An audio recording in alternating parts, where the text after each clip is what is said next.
first go, despite how hard I get this set up before I start. Oh my god, it keeps shutting down. Okay, let's try once more.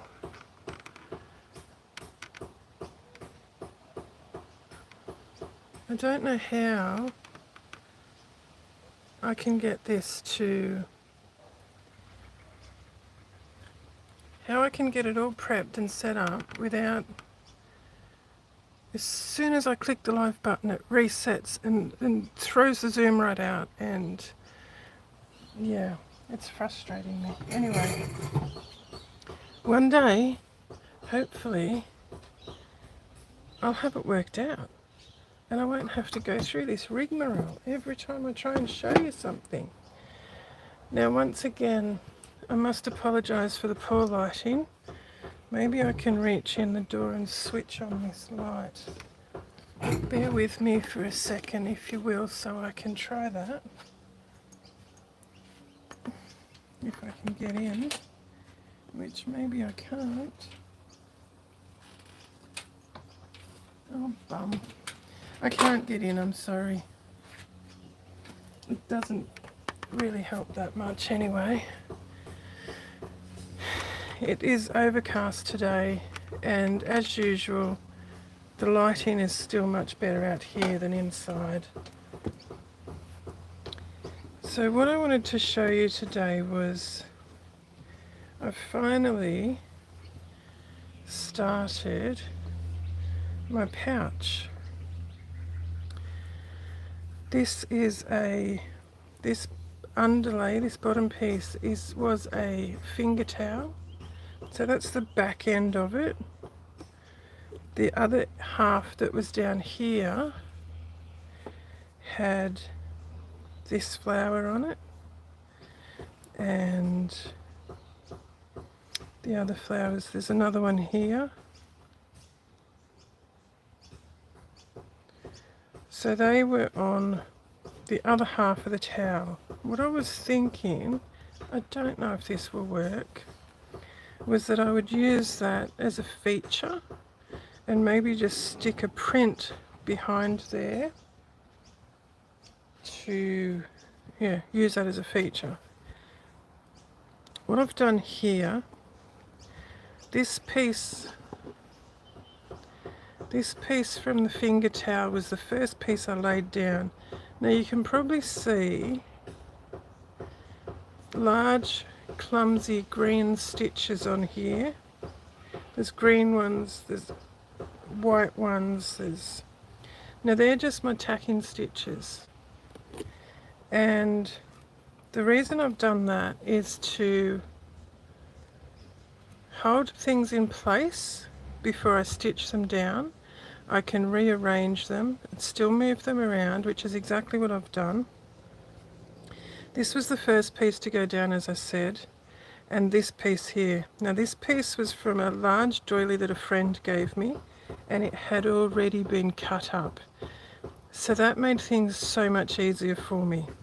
I procrastinated for days, probably over a week, about cutting something up. And then when I came across this piece that had already been done, it made life so much easier. This napkin had already been cut up, so I cut a couple of pieces out of there. That was the third piece I laid down. Now you'll probably see it has much smaller tacking stitches on it. Some of those I will stitch over, some of those will come out after I've finished stitching. Now this piece here, I'm not entirely sure if I'm going to just stitch it down or if I'm going to do some embroidery over the top of it.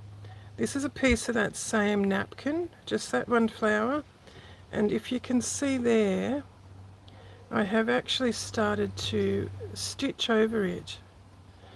So I've done a blanket stitch all the way around the edge, and I've started to fill it in with long and short stitch. And what I will do then is come and cut around that, so all that extra linen will be gone, and so will those tacking stitches, visible stitches. Same with this piece. I've tacked this all down. This is may not be permanent, it may be. I don't like how that looks. So down here, I've started to cover it with that weave stitch along here. How much of that I will do around there, I don't know yet. I haven't decided. The way I had originally done this, I had this piece here, this piece here, and this piece here. So it was just like a U shape. I almost left it at that. But then I decided to fill it in because all the other examples I've seen are filled in. And that was what I originally wanted to do. That was the purpose for me to make this. It's supposed to be a vintage collage collection. I then came in with this piece down here from another doily. Now again, this here probably won't stay. I've just tacked that down to hold it in place. I then placed this lovely piece of crocheted lace, which forms a flower. I have to press that a bit. Then I put, this is from the same doily, this piece here, this piece here. I've got a third one that will go up here. I've also got a little pink crocheted piece.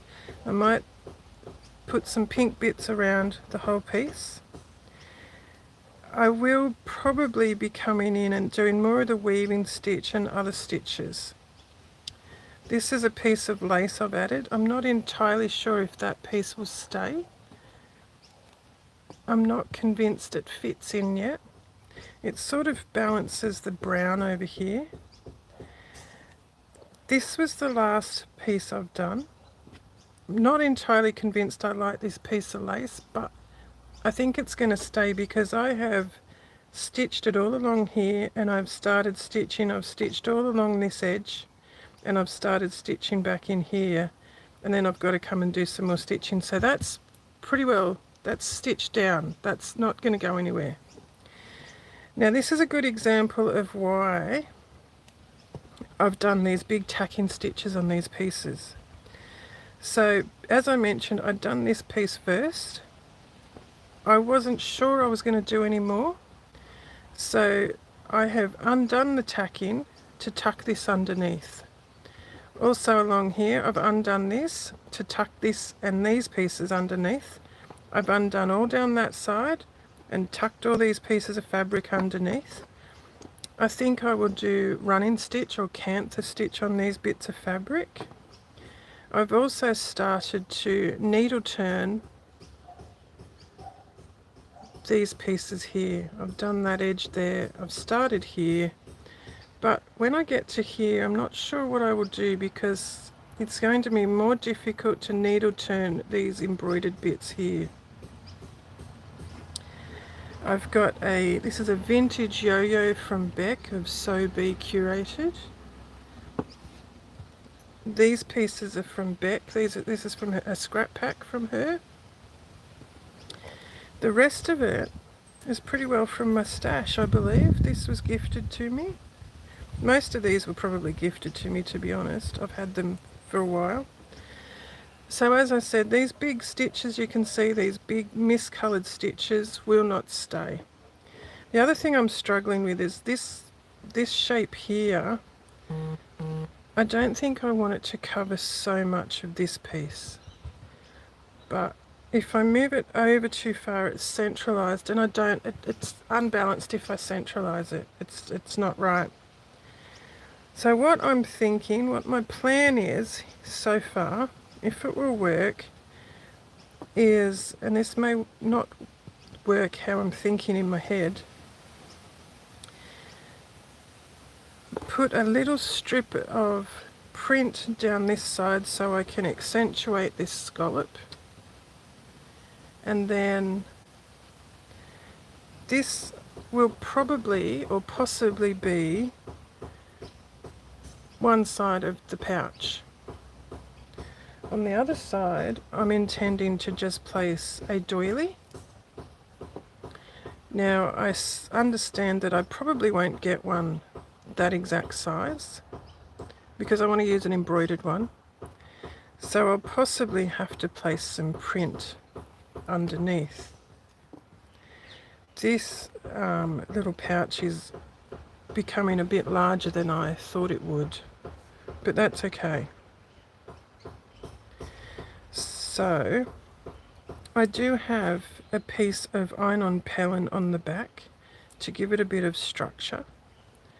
I could possibly use some interfacing, or what else is it called? Some stiffening sort of stuff. Excuse me for a minute. I'm going to open my soft drink. I've got this is very healthy, not, an Oreo flavoured Diet Coke, or Coke Zero. I've been really enjoying one of those occasionally, after I'd stopped drinking anything like that. So I thought I'd just do some stitching and show you how I go about it. Not that there's a great deal to show. Oh, and of course, the one thread I want I've left inside. I wonder if I can pause you. I can't, can I? Won't let me pause. No, that's a pain.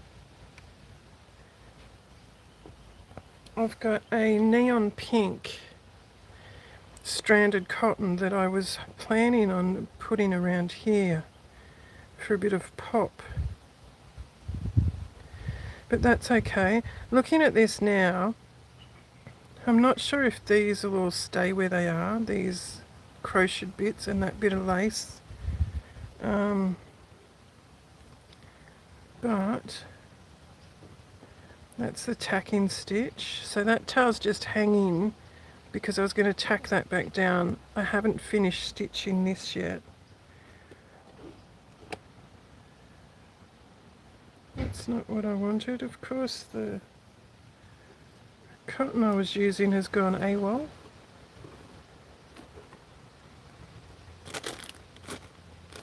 Well, here's another piece that I had up here. And I had a little here's the pink piece. It's a little pink one. I've got more of those, but then I've also got, I think this is going to be too bright. I've also got this pink, which is not showing through that monitor very well. That's a neon pink. Looks orange through the monitor. It's certainly not orange. I can't get that to, no.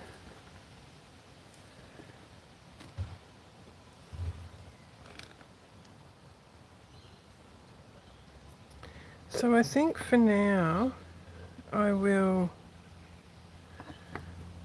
concentrate on stitching these bits down.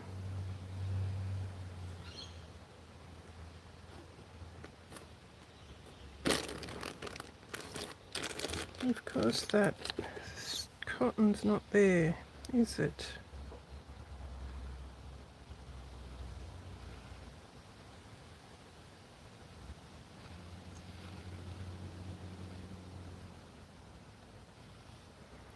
I just want a single strand of white stranded cotton. Once again, I've forgotten my glasses. You know, I go back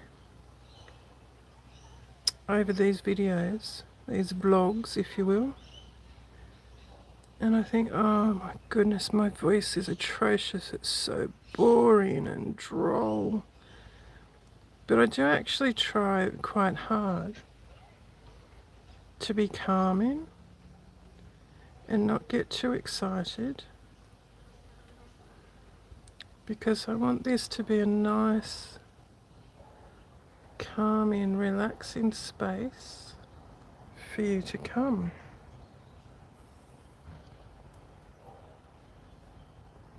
I'm just doing a quilter's knot. If you don't know how to do that, let me know and I'll do a little tutorial. I have shown it before. I find them the best to use in this situation. Now I've lost track of where I was up to. Oh, there's the cotton I was looking for, stuck on the back. That'd be right.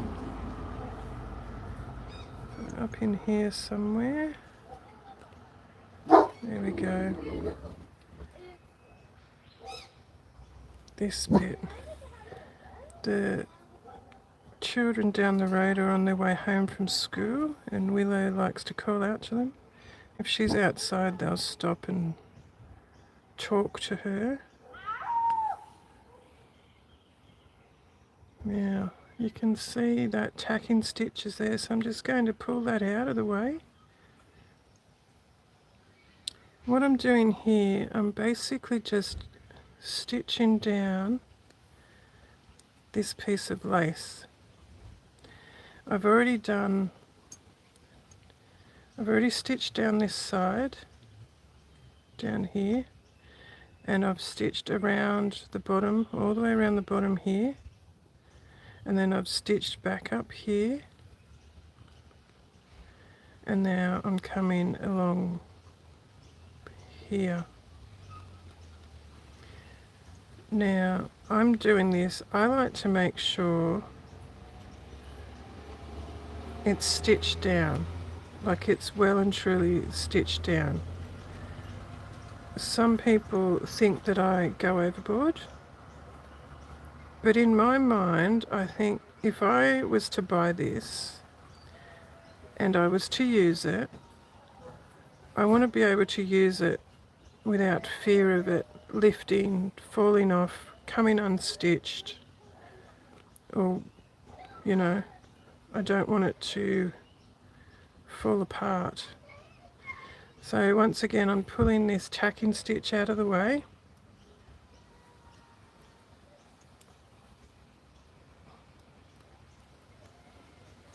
So I can stitch along here. And I'm just doing they're just little holding stitches. And I'm basically just stitching over the bars in the lace at the moment.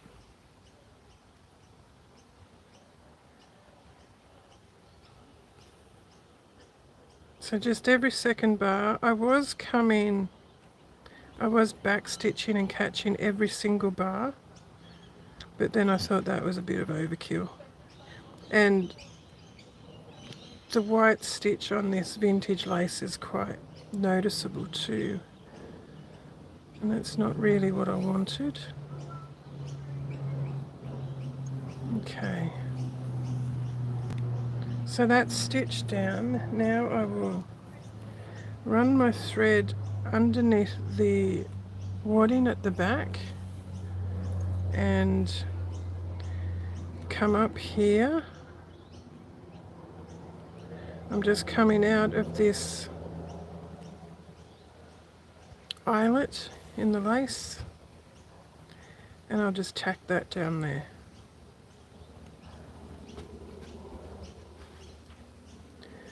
Now this is a bit trickier because I don't want this stitch to go all the way over that bar. It will be, all the way over that bar in the lace there, because it will be too visible. So I'm going to come over this edge of the bar and then down just in the middle just to catch it.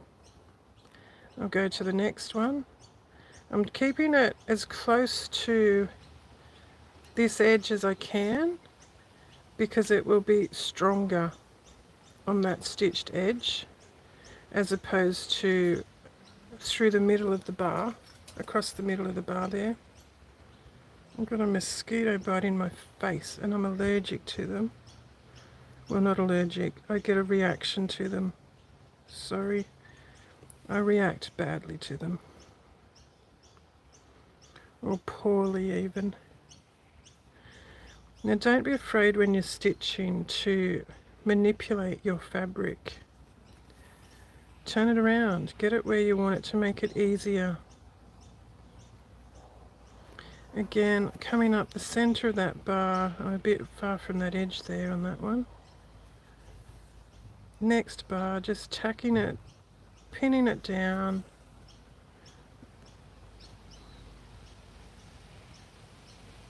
If it's too hard for the needle to go through that particular spot you're trying to tack down, just move over a little bit. Move over a mill beside it. Now this one, I'm at the top of this little eyelet. I've come out on the outside where the fabric is. I'm just going to go down just inside it to hold that in place. You can see that stitch is visible. I want them to be as least visible as possible. Oh, the mosquitoes, seriously? We've had some rain overnight, a little bit yesterday. It's the first rain we've had in a few months. And already the mosquitoes are back out. They're rotten things. Be good if we got a bit more rain. My poor tomato plants I've been babying for nearly 12 months. We've been getting westerly winds for the last 3 weeks maybe. And all the leaves are burning, the grass is burnt. Oh. And I had been trying to treat my lawn to get it a bit healthy again after the neighbours accidentally, well, the neighbours killed it.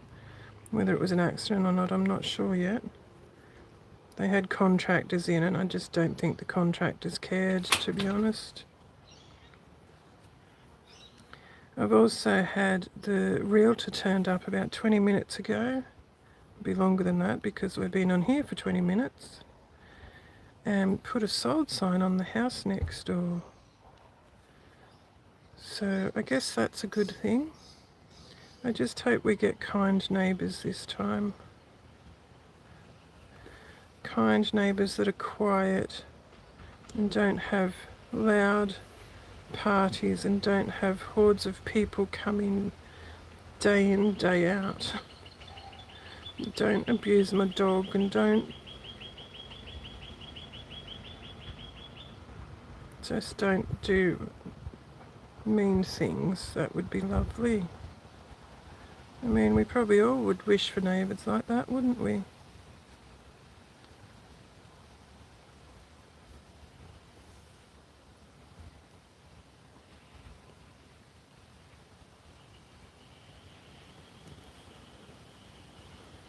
Okay. Not much more to go on this piece.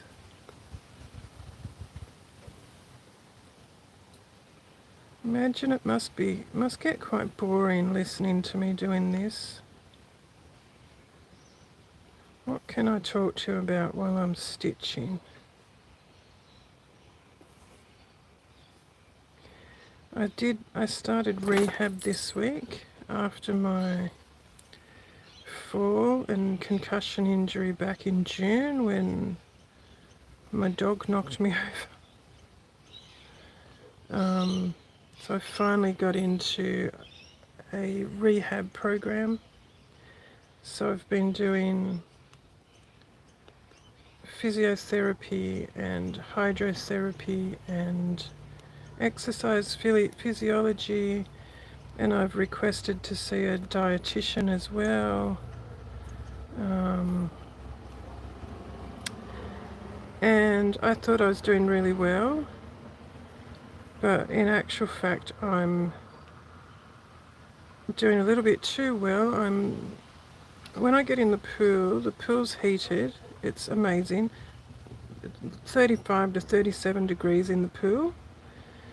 And if you haven't had any experience with hydrotherapy and rehab like this, the reason the pool is so warm is so it warms our muscles and loosens the tendons and helps us get a better range of movement, basically. That's the basic explanation.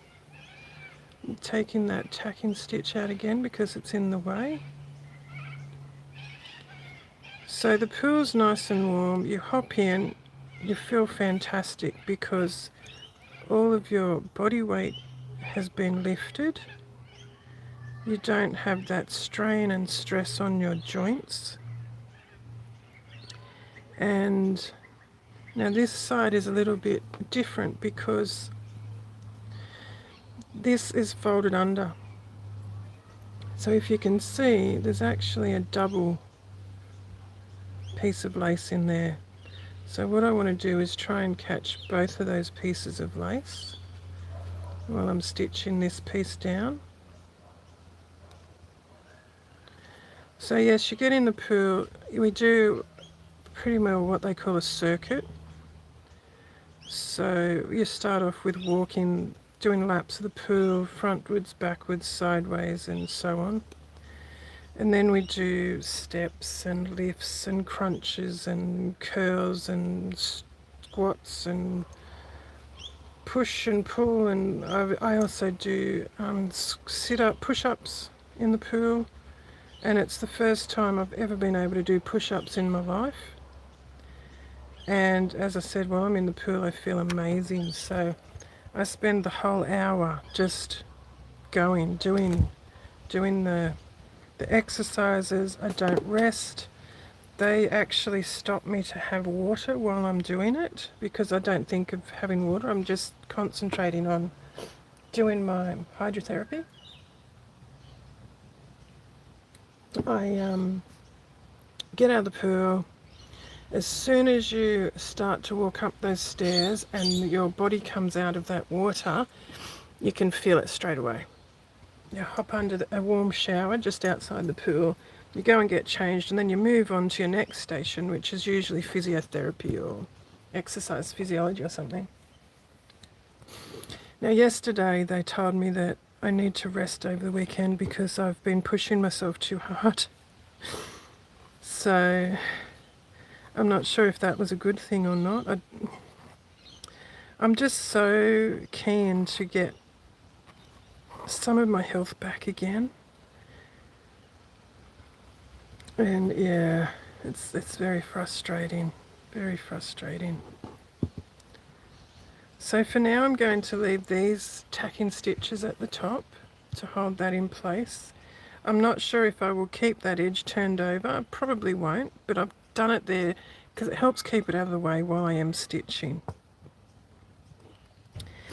Now I'm going to come back. I'll just get a different needle. I'll use this big one for this just because it has a large eye and I don't have my glasses on.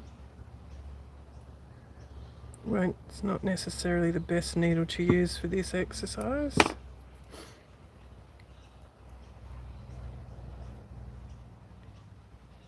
Okay, so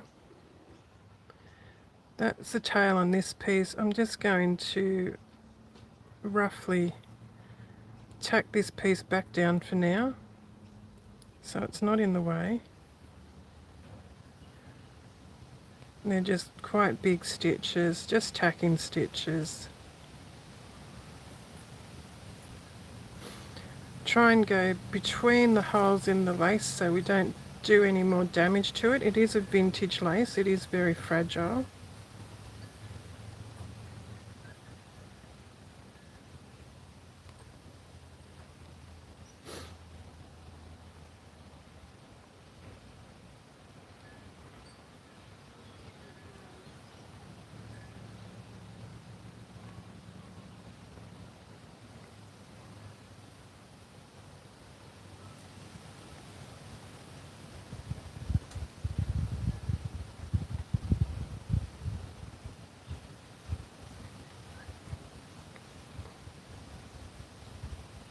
And I'm not going to go all the way, I'm just going to leave that there because I want to start needle turning this soon.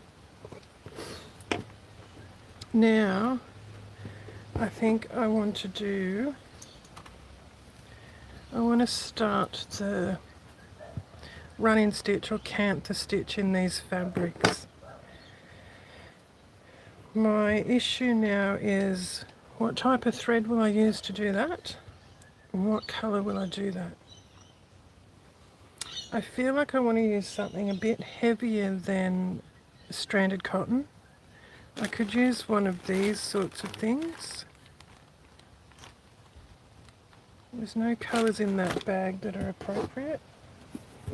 Got other bags around. These ones are a bit too heavy for what I want to do. These are iris. I don't remember what. They perlate. Oh goodness, I can't remember. That one's a thinner weight, but that's pure white, and I don't think I want white. There's a lovely variegated green, but that's a heavier weight. That's the same as the iris. I do have crewel wool, which is a fine embroidery wool, which is what I use to do the stitching on the flower and the weave stitch in here, but it is very fine.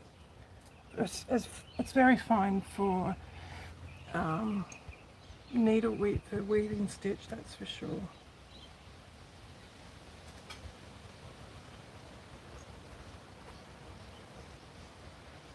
This is some of it here.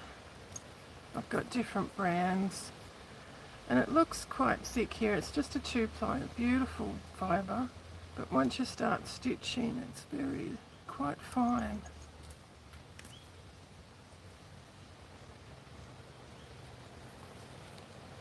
And I certainly don't want to use the wool to do the running stitch for 2 reasons. The main reason is because every time you pull that wool through that textile, the wool will fatigue, so it thins out, the fibres start to break, and it compromises the fibre. It's not designed to be pulled through cotton fabric and batting repeatedly like that. But these ones are, so I might start with a bit of this.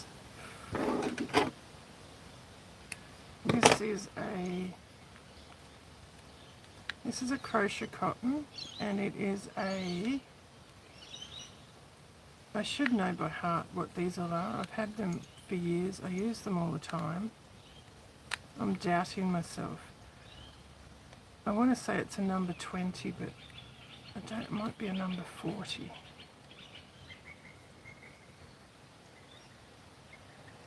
It'd be good if I could see it. It's a pearl 8. There you go.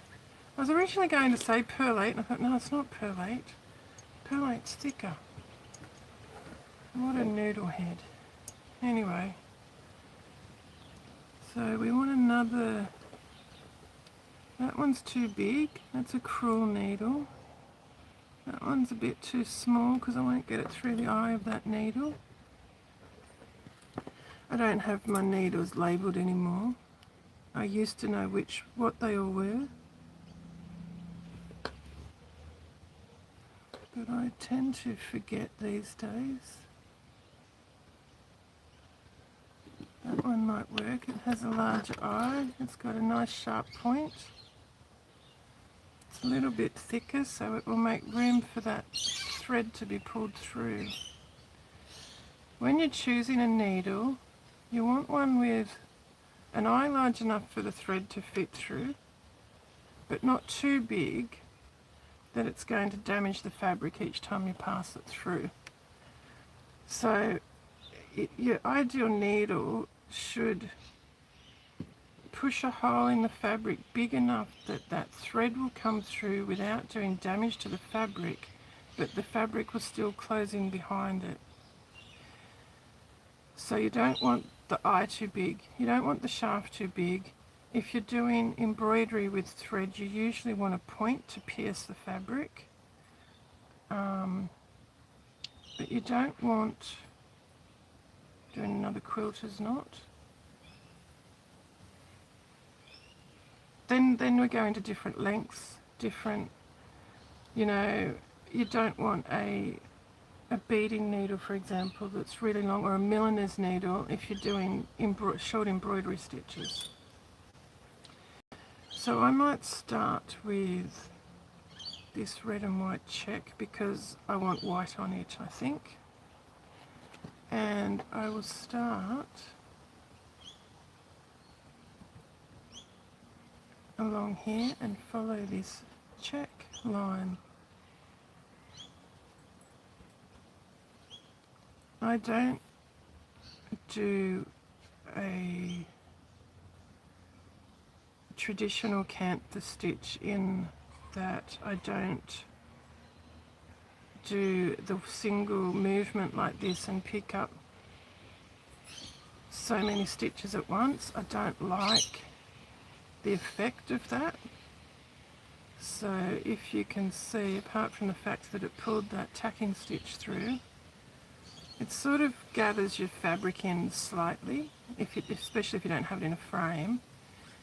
And because you're going in at an angle, I don't like the look it gives, so I often just do either one single stitch like this, up and down. Can you see the difference in how that stitch actually sits up compared to these stitches? They lay down a bit deeper. Or I'll just do a single catch like this. And again, that tends to lay down a bit deeper. I like it to sit up. I like to be able to see it.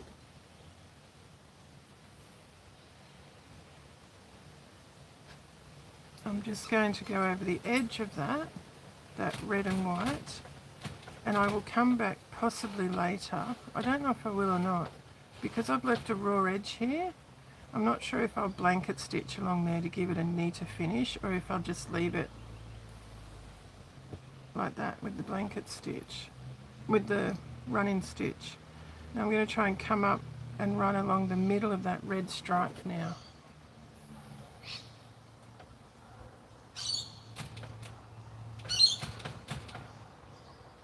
Willow's at the screen door pushing it with her nose because she wants to come and sit next to me while I'm stitching. And I know her, it will be too cold out here for her today, and then she ends up climbing down into the garden, into my new garden with all my little baby flowers and seedlings coming up, and decides it's nice to stomp through them like a happy little butterfly. And she ends up crushing all my plants. But she has a wonderful time.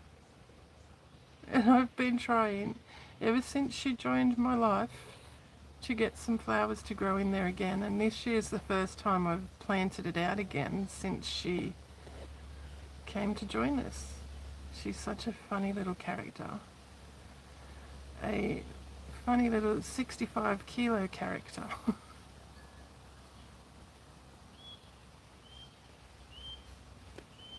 Okay, so I'm going to do this.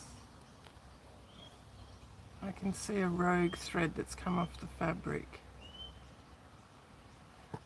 I'm going to do this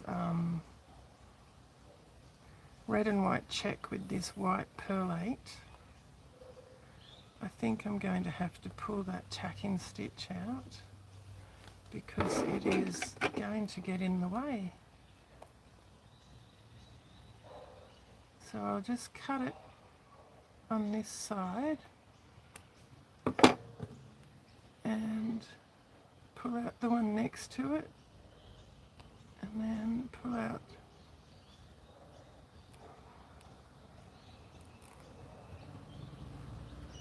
so now I can continue in this section. I'm not going to go over that lip of that raw fabric with this colour. I will come back and do that with whichever colour I'm going to do that with. I haven't decided yet. Maybe a yellow? I'm not sure. Okay, now I'm coming back. I've just turned around and I'm coming back down on the other side of that stripe.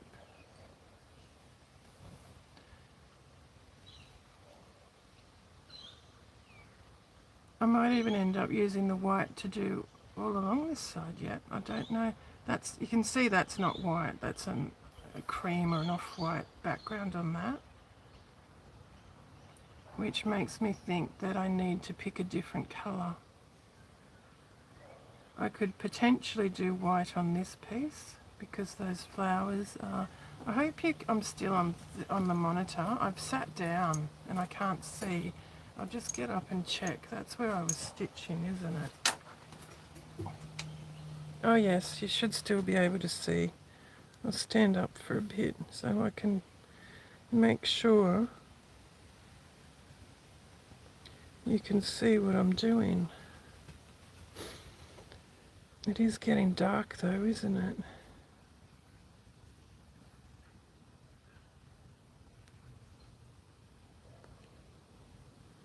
So for those of you who may not have seen anything like this before, this was not my original idea. I first saw, well, you know, over the years I've seen a lot of people, well, not a lot of people, a handful of people do similar things, and I think, oh, I really like that. And, you know, that's as far as it gets. I might save an image on Pinterest or on Instagram or something, and then sort of forget about it. But I did go looking a couple of weeks ago for some inspiration to do some needle books and pouches, and I came across some that had been done by Beck, who owns a little shop in Newcastle, lovely little shop, who actually temporarily closed yesterday because she will be reopening in a wonderful new store in the heart of Newcastle City in Australia. And until then she's still selling online, so you can go and have a look. But as of today, she will not be open until October, which is only a week or so away. But Beck's little collages and needle books and pouches really inspired me. And from there, because I found Beck's work on a workshop that had been done by Green Door Studios in the Blue Mountains in Robertson, and that's how I actually found Beck. And then from there I found the Roxy sisters and their mother Judy Roxburgh. Apologise if I've pronounced that incorrectly. I also came across Kate in the Nest. So all of those artists who've inspired me to start trying my hand at this kind of stitching, I will link them all in the description and you can have a look at their work. Now, one of the reasons I really like their work is because they also they upcycle a lot of fabrics, and which is something I've been doing for years, something my grandmother taught me. And it also aligns with my love of stitching and textiles. I love their style and their aesthetic, so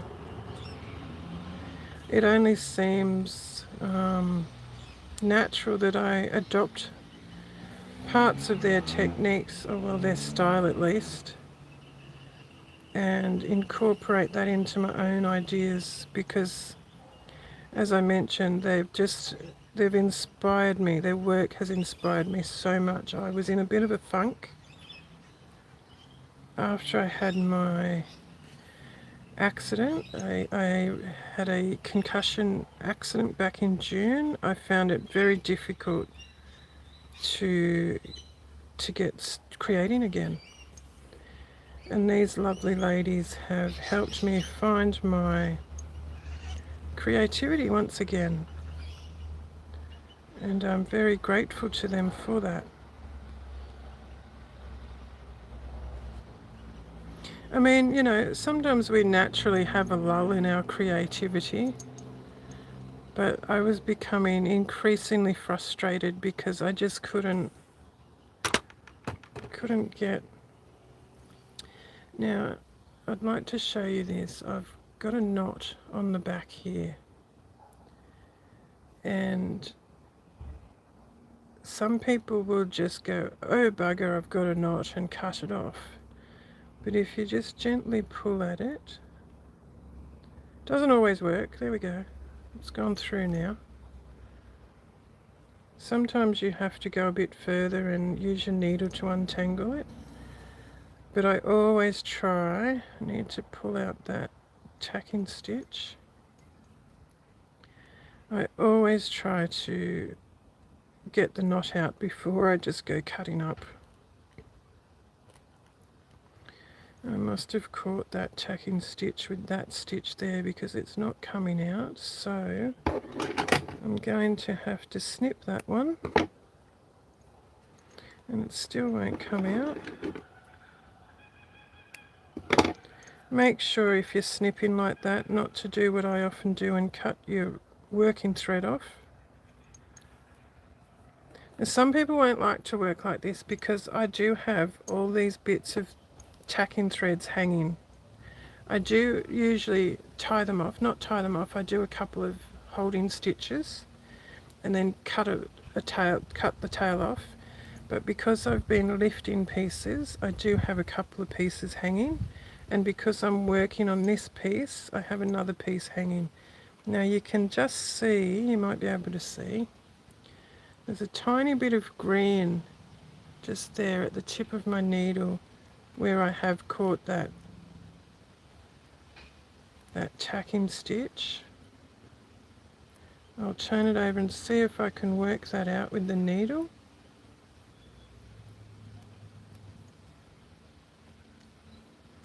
Okay, I will lift this up slightly and see if I can get at it that way. I should be able to just sweep it, and there we go. It's now disappeared. It was just a little touch because that was some of the wool thread that I had used to run that tacking stitch on that piece. So it was basically just a bit of the wool fibre that had caught.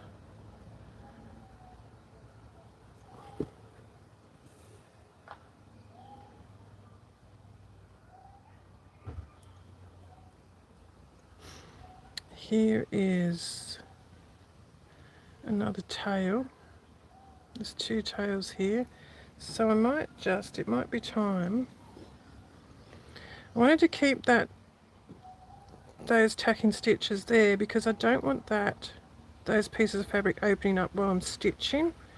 But I will just snip off that tail and that tail, so both ends of that tail. And there's just two little tacking stitches holding that there now. They will easily come out if I'm too hard on this, but I want those to stay there a little bit longer while I'm finishing this because I don't want that to open up as I'm doing this running stitch, because it will I'll end up with a wave or a buckle of fabric, which I don't want. I'll just check. Yeah, see, that's going to have to come out anyway because that's going to get in the road. So now I've got another tail. I'm leaving that there because that tiny little stitch there is still helping hold that together.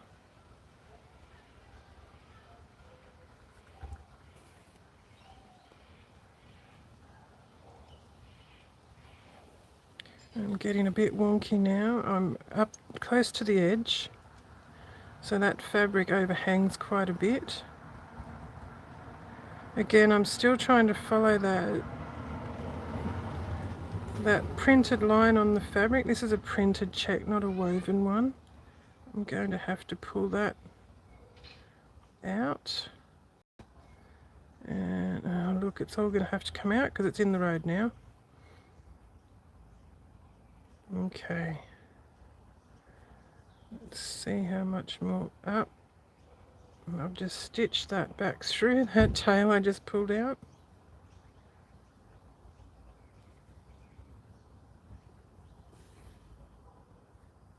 Once I've finished this live, I will go back and add that information I was talking about. Those other artists that have inspired me, I'll add their information in the description box. Anything else I can think of. If there's anything that I don't include that you'd like to know, please leave a comment and I will come back and fill that information in. Or I will do another vlog like this to share that information. I find I have been teaching for quite some years now, and when I first started teaching, I took a lot of information for granted, and in that I mean when I not only gave notes, written information, but when I was walking through the steps, I didn't realize how many steps I missed, because to me they just came as second nature. And I'm aware that I sometimes still do that. I do try to be aware of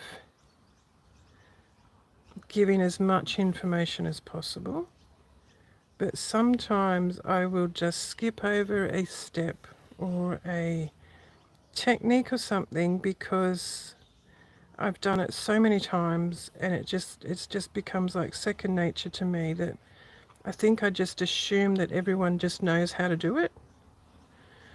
So if I do that, if I miss out on anything, if there's something you'd like me to clarify or expand on, please leave a comment and I will either respond to your comment or I will do another video to show. Again, see, this is knotting now, and it's usually just that free tail wrapping around the working thread, which is what's happened here. So I'm just going to use my needle to untangle that. See that tail? See how it's now gone kinky and fluffy at the end? I will just snip that off, and that will reduce the chance of that knotting up again. So you might have to stitch that off sometimes. That tells me that I've cut my working thread too long, because that shouldn't happen, and I know I cut my threads too long. It should only be, your working thread should be cut from, I've got all those tails caught up in that now. So when you're embroidering or stitching, you hold your thread, hold your tail and measure it to your elbow, and that is how long your working thread should be. Now it should be that short, so you reduce that thread fatigue I was talking about earlier, and that will then reduce the chances of that knotting happening. Okay, so now I don't think I can really keep going this way, because there's the edge of the fabric, the edge of the wadding, and that will just be trimmed off anyway, so there's no point me continuing to stitch there. But you might notice I haven't stitched this bit yet. So what I will do, and I'm only doing this, I don't do this all the time, because that's only about an inch to move from here to there. By the time I tie this off and do another knot and move over, I'll probably use about an inch of thread. So I'm going to cheat a little bit. I'm going to run my needle under the wadding, trying to catch it under those stitches, making sure I haven't caught it on top of the fabric. And I'm just going to gently pull that across. I'm not going to pull it tight. You can't see it under there. And then I'm going to come up where I want to continue stitching. So that saves a little bit of thread, because if you're only moving small distances, now I won't do that if I can't hide the thread, because I don't like travelling stitches across the back of my work. And that's my personal preference. That's what I've been taught. So I've only done that because I can hide it, and because it's going to save me a little bit of thread. It might only be saving me that much, or an inch, but all those little bits add up over time. So just trying to be economical and reduce my waste. So you can see here my issue now is this tacking stitch is in the road of where I want to stitch. So I'm going to cut that at the back and pull this one out, and I will need to pull this one out as well, but I'm going to leave that there because I don't want this to pull away from my work. I've got mosquitoes in my face, and I'm just going to continue that running stitch again, trying to keep it down the middle of that printed stripe. I'm going on the white stripe this time.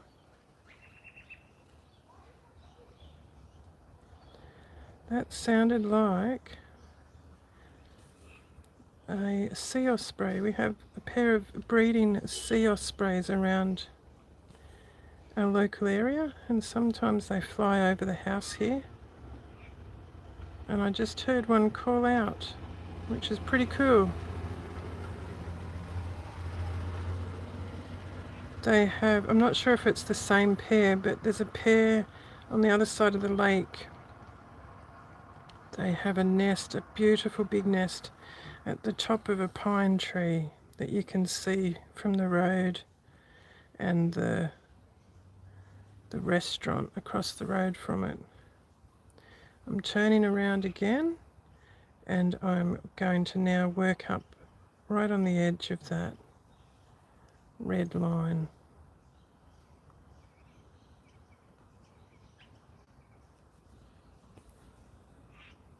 That tail's gotten in the road, it got tangled up in that stitch, so I've just pulled it out and continue going.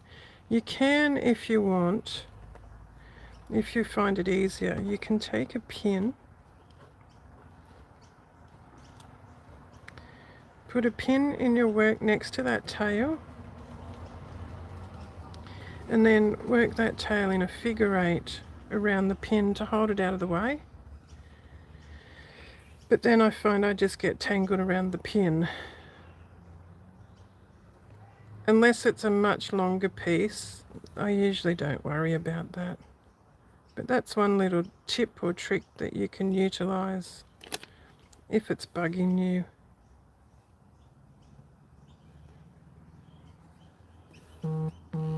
Another tail there.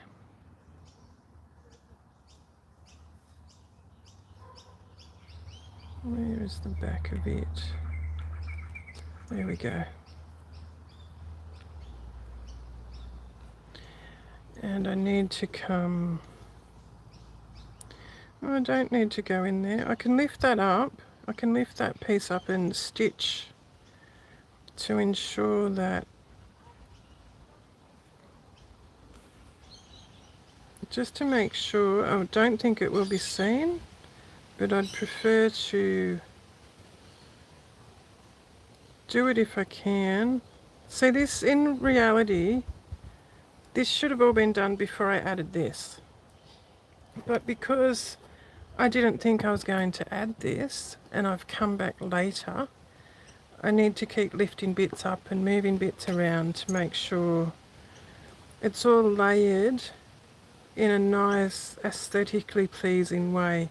Now, really, if you wanted to, you didn't have to lift this. You could have put the fabric on top of it, but I wanted to make sure these pieces were exposed and make a bit of a feature out of them.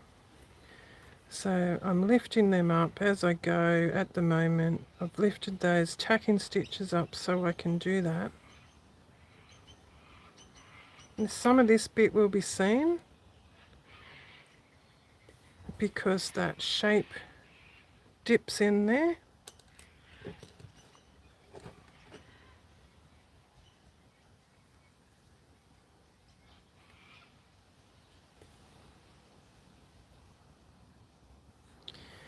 Turn around, and I might just do, I don't have to go all the way because that leaf comes out and covers it. I need to take that tacking stitch out, and I'm just going to come up on that line, on the outside of that line, and just do 2 or 3 stitches because that's all that will be seen, even if they will be seen.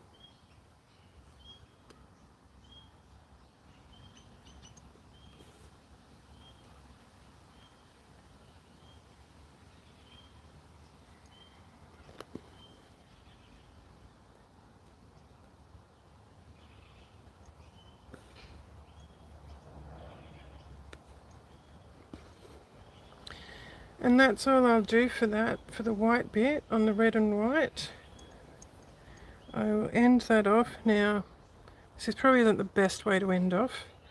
I catch a stitch and loop that tail, and it's basically just a loop like that, and then I'll do that again.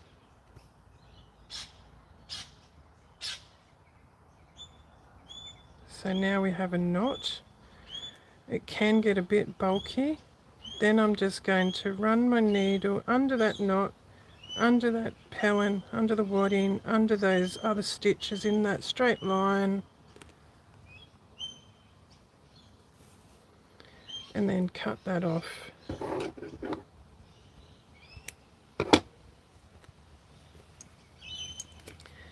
I will have to come back later and tack this down again, because by the time I take all these tacking pieces out to do these pieces of fabric, that will start to lift and fall off, and we don't want that.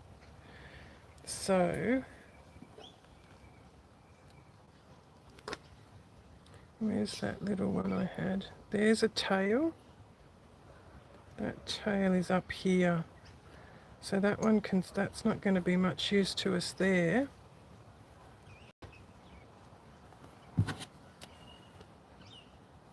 There's a tail there which isn't going to go far.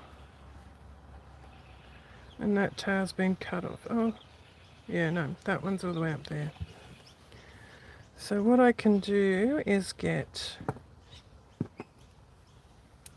had a bit of white already already threaded. Just put a knot on there, on the end. And I'm just going to put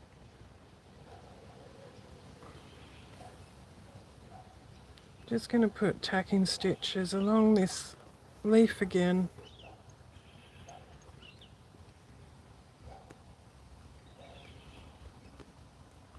Because this will all be undone to do that bit. And I don't want this peeling off yet as I'm working it.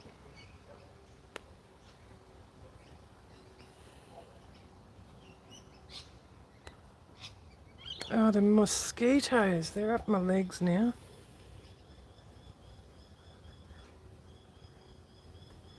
Now I'll just cut that tail off there because I've come up next to it, and we don't want a rogue tail hanging around while we're working again, or at least as little as possible anyway. Now when you're doing this, these tacking stitches, try not to do too many. I've probably got a lot happening, and try not to keep going over like I have, because it will wear this vintage fabric here, these flowers as well. So there's quite a few things to be mindful of. If I, as I said earlier, if I had done this in the correct order, I wouldn't have to do all this, not as much anyway, tacking. But because I keep changing my mind and keep adding bits, that's what happens. So I think I've kept you occupied here for over an hour now. Hopefully you've learned something today. And again, as I've already mentioned, if I wasn't clear on something, if I've missed a step, or if there's anything else you'd like to know, any other information, please leave a comment and I will respond. I will either respond to that comment, I will respond to the comment either way, and if necessary, I'll do another video. If I'm going to do another video to show you, I will mention it in the comment. I hope that helps. I hope you've learned something. Don't forget to check out the other artists that I will list in the description box and give them a bit of support as well. If you have found this video, I'd love it if you would subscribe to my channel, because then YouTube will allow me to do more of these instructional videos. At the moment, I'm limited to how many I can do. I can only do 50. So the more subscribers I get, the more videos I can do. So I would be really grateful if you could do that, and click the like button, click the subscribe button, and follow my YouTube channel so I can do more videos for you guys. Thanks for following me. I'll see you next time.